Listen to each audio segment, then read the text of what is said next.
Yes,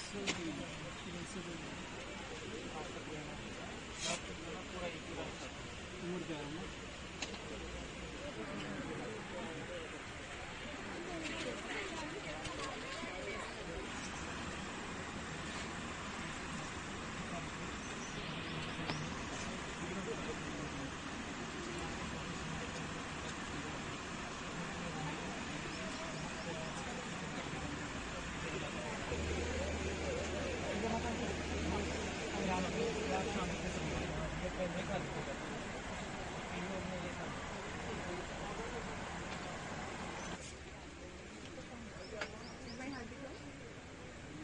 ठंडा पानी तो नहीं पिया था इसमें, ठंडा पानी नहीं पीना है, ठीक है।